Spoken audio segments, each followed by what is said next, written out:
Welcome to the Catholic Midlife Podcast, where we're addressing the challenges and the opportunities of midlife from a uniquely Catholic perspective. Join us each week as we spark a midlife renewal and create a firm foundation for the next wonderful, exciting, awesome season of life.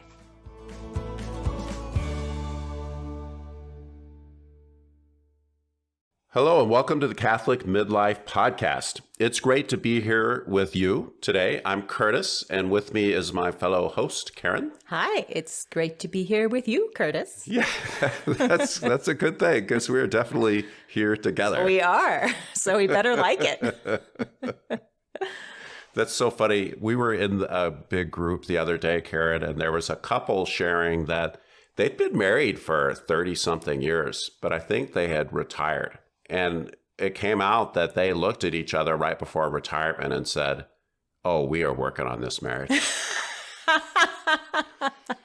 It was starting to dawn on them, huh? Yeah, and they spent a few years on that, and now they're helping facilitate marriage seminars. So It was a great story. Yeah.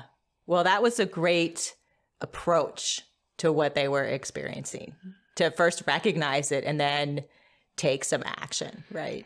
Well, and for them to recognize that together, It took some courage, and it just makes me think of the self-compassion practice, really, that I have, how it helps me face up to things that I don't like.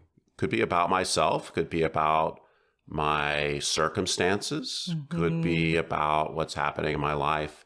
But instead of being, in denial, complaining, ruminating, resentment, with self-compassion, it's much easier for me to say, okay, well, this is how it is. Because I think I know, hey, I've got a tool, I've got a discipline, I've got a skill that I can use to deal with this. So I'm not going to be stuck in this zone of confusion and mayhem. Yeah. Yeah. People think about self-compassion. They think, oh, this is just being soft on myself. I'm not actually going to change. And in truth, it has the opposite effect. It helps us to look clearly at our life and take the steps that we want to. And the people we've worked with, very often we've transferred the self-compassion discipline, and it has been universally well received. Totally. As one of the most valuable things they've gotten. Yes. Yeah, I totally hear that all the time from clients. And you have to invest in learning the skill. And obviously, we're trying to convey a lot here in the podcast. And at the same time, it takes some time to feel like you've reached a point of facility with the skill. And it's totally been worth everybody's investment. Sure. You can listen to the podcast on nutrition, but getting the nutrition it's a little different story. Unfortunately. That's totally true. Well, today we're going to talk about the self-compassion break. And so this is a practice that you can implement. So this is it's a how-to session. So we're going to cover the 3 steps or outline them and then start diving into them. Okay. I'm glad you reminded me so that I'll stay on task for the how-to, not get distracted. Yeah, okay. Okay. So I feel like, do you just want me to start here, Curtis, or did you have? Really, I want to talk about the last episode we did. We talked about a lot about awareness, really, and acceptance. Yes. And that is setting up the first step at the self-compassion break. And the first step is to have the awareness and then to turn to yourself and acknowledge the situation, and say something like, "This is a moment of suffering for me." Or what I like to say is, "This is difficult for me." Right. So I have the awareness, and then I turn to myself. Because remember, it's like talking to that good friend that you know and love. They're having a difficult time. So you don't let them go off in the corner. Or maybe you do, but I mean, there's a time and a place for this, but you don't let them isolate. Right. So you go to them and you have the connection, and you're going to tell them, You're going to start off with acknowledging what's happened. Oh, this is hard. This is difficult. Right. Or if you're a fool, you'll just start giving them advice. Yes, that's a good point, Chris.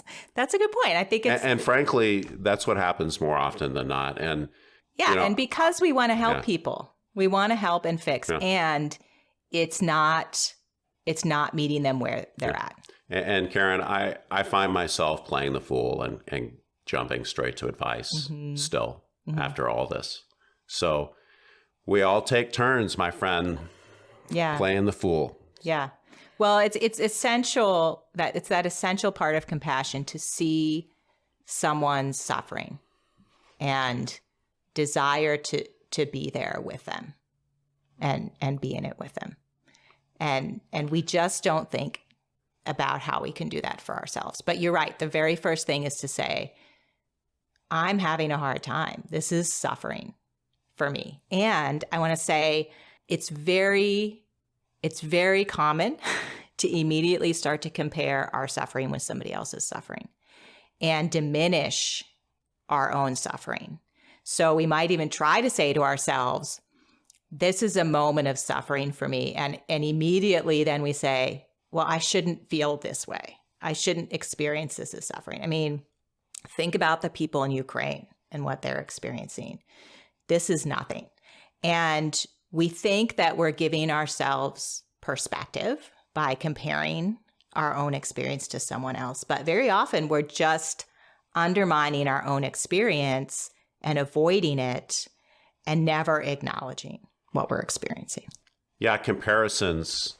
So this is a great point, Karen. Comparisons are tricky. And I was just thinking that sometimes I think about, well, I might be thinking about my kids. And then I look at this, somebody else I know, and I think, wow, look at what that couple does for their kids. They are, holy moly, look at all they do. Mm-hmm. Boy, they do so much more than me. And that can help comfort me, actually. Explain that. Well, that can create some gratitude in me. And I can think, oh, they're doing a great job. I know they suffer more than it appears on the outside, because I know, how hard these things are. And I can think, oh yeah, gee, things really could be worse. And it can help me think, well, I mean, all our kids talk to us. Right. I mean, thank God. Yeah. Yeah. We don't have cut off people in the family. Mm-hmm. And that can inspire some gratitude. Right. So maybe the question is, what is the comparison actually doing for you? Is it serving you, or is it really not serving you? Yeah, exactly. And so the example you gave, that was about shaming yourself. Right. Oh, well, I'm unhappy because I'm not getting the pay raise I want, but there are people in Ukraine living in bomb shelters. So I'm just a loser. I'm ungrateful. Right. I'm lacking the virtue of spiritual poverty. Mm-hmm. You could just start down a rabbit hole. Yeah. Yeah. And one of the things about self-compassion specifically is it is an antidote to shame. If you do it correctly, it really speaks to shame in a powerful way and moves us through that experience and into a different place. Yeah. So the point about shame in this example is it shuts down the progress. So you can see if you're just shaming yourself, then you're not creating any resolution, any action. Nothing positive is coming out of the situation except maybe a really short-term burst of, I don't know, energy or something. Right, right.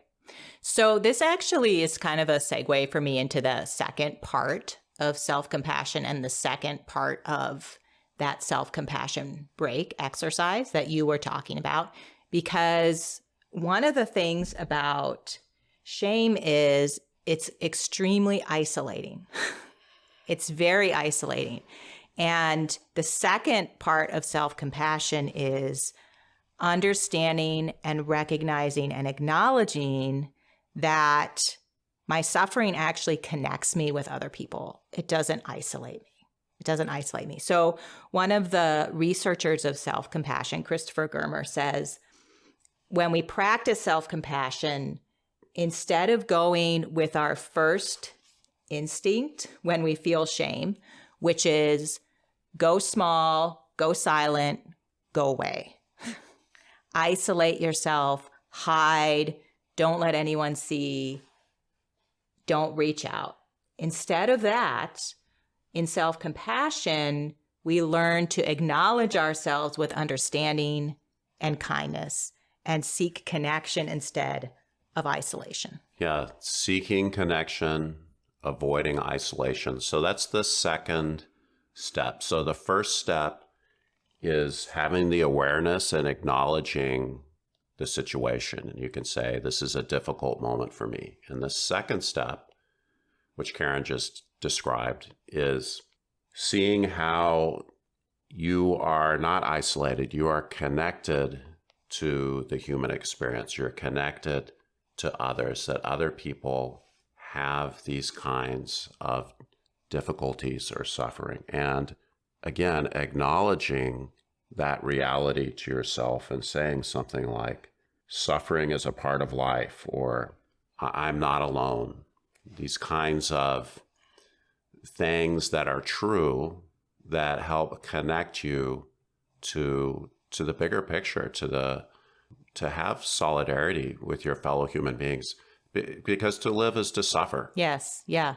It's part of the human experience, and the situations may be different for each individual. Our experiences in our situations may be unique, and the experience of suffering is universal.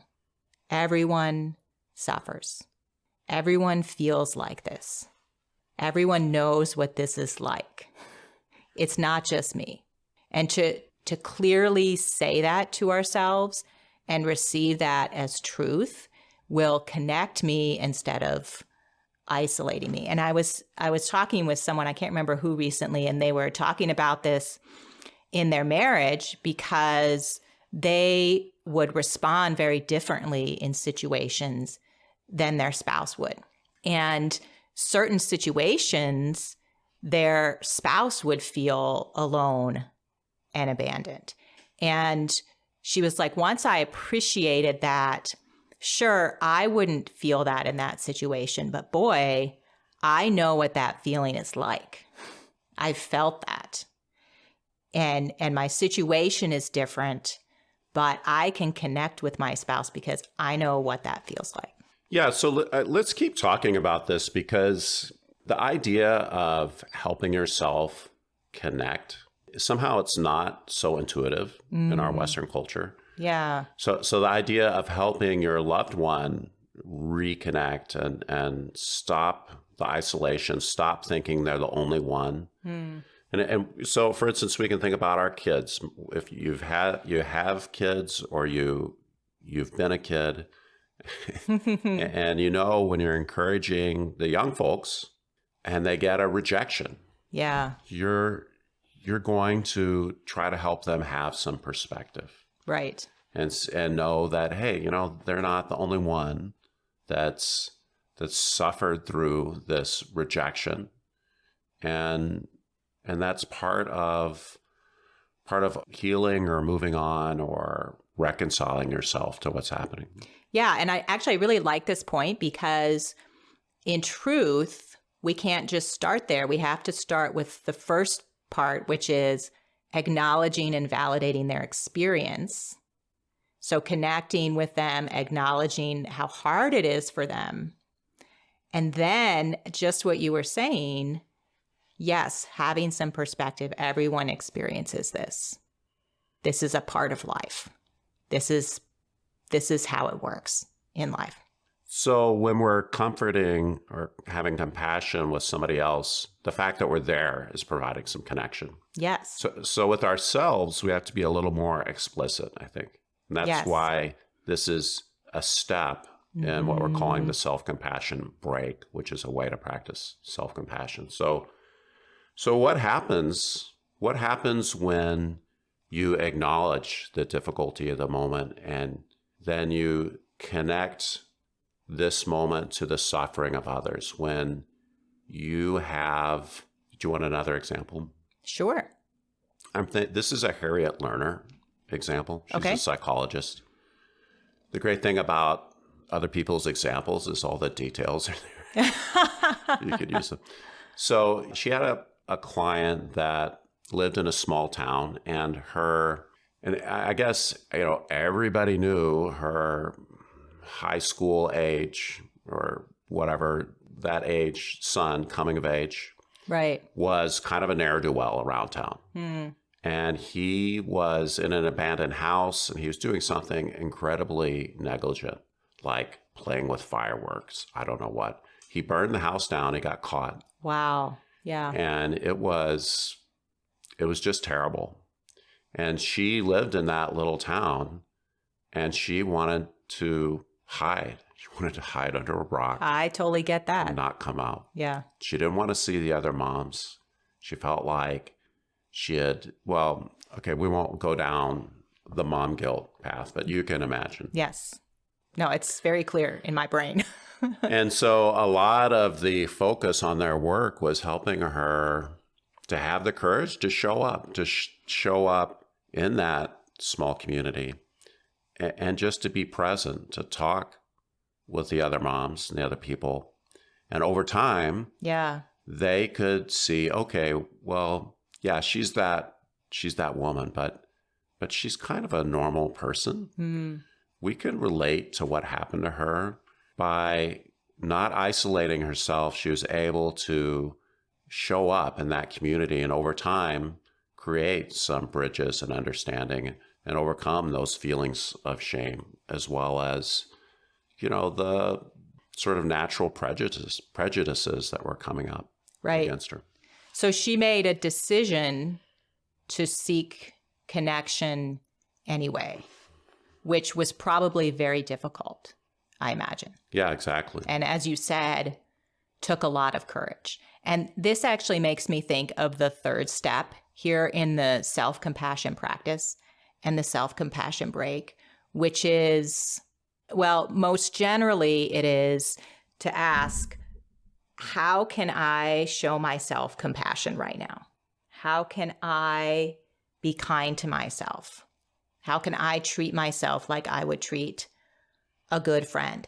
And this can be very comforting, and it can be offering comfort to ourselves. And I'm thinking about your example is that if she was to ask the very central question of the third step of self-compassion, which is, what is it I need right now? What do I need right now? Actually, what she needed was to seek connection, which wasn't so easy. Wasn't like going to take a hot bubble bath with a glass of wine. And I'm sure she did plenty of that. I certainly would have. And also, it's kind of a hard question. And what she needed was connection, and she did that. So I'm so impressed with that person. It's inspiring, isn't it? It's inspiring. Yeah. So the third step is to ask yourself, what do I need now? Mm-hmm. And to understand that what you need, there's a range of things. Right. But really a key to this step is asking yourself kindly, asking yourself compassionately. Yes. What is it that I really need right now? Mm-hmm. What do I need to hear? What do I need to do? What do I need to tell myself? What do I need to create in my life? What will serve me? And yeah, it's a pretty impressive question. And after you practice this skill for a while, this question really starts to go deeper, and you start to appreciate what you actually need, and even to see things that you didn't realize you needed. And here's one thing that has really struck me as I've practiced this is, normally, if we're not practicing this, we kind of want other people to give us what we need, right? So like we're isolating and we're like waiting for a friend to reach out and make a connection. And in that we experience compassion. But when you learn self-compassion, you realize, there's a lot of things I can give to myself, including compassion, including moments of connection. And it just opens up our capacity to give that to ourselves and not wait for someone else to give that to us. Right, Karen. How often are we waiting on somebody else to bring us what we need right now? Right. We're waiting for them to bring us connection or whatever, validation, comfort, an apology. Yeah. Or even to somehow know what we need. Exactly. Right. Whereas often we don't know. You've asked me that question many times, Curtis. Okay, what do you need right now, honey? I'm like, I don't even know what I need. But that's the question I need is, what do I need right now? And what will it cost me? What will it cost you? That's your question. Yes. The cost question. The manipulation issue. Yes. Relationships are so complex. Mm-hmm. It's fascinating. Well, Karen, we've outlined this self-compassion break, which is a way to practice self-compassion. So we've sketched it out. I think let's try to summarize, and we'll have to come back to this in a couple more episodes, I think. I think so. Okay, so the first thing to do is create awareness in your situation and what's difficult to acknowledge and validate your own suffering, and even to say to yourself, this is a moment of suffering for me. This is. And allow yourself to feel that without avoiding it. The second step is to create connection in a moment that can really tend to be isolating for you. So saying to yourself, this is part of the human experience. Every single human being feels this way in their life. I'm not alone. It's not just me.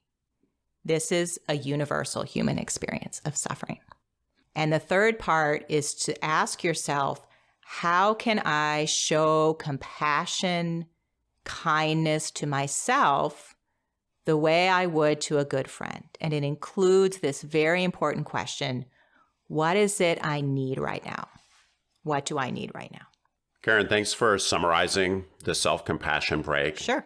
And for listeners, send us an email. We'll send you a PDF outlining the self-compassion break. Oh, that's a great idea. And so you can get the PDF, you can sort of answer the questions, you can keep track, and you can start to get the nutrition that you've been hearing about. Yes. And see how this can change the game for you and how you're experiencing your life. So you can send us an email at thecatholicmidlife@gmail.com. Excellent. And we would love to hear your comments and insights as well. We always read all our emails and we look forward to hearing from you. Well, thanks a lot, everybody. It's great to be here with you this week, and we will see you next week. Next week.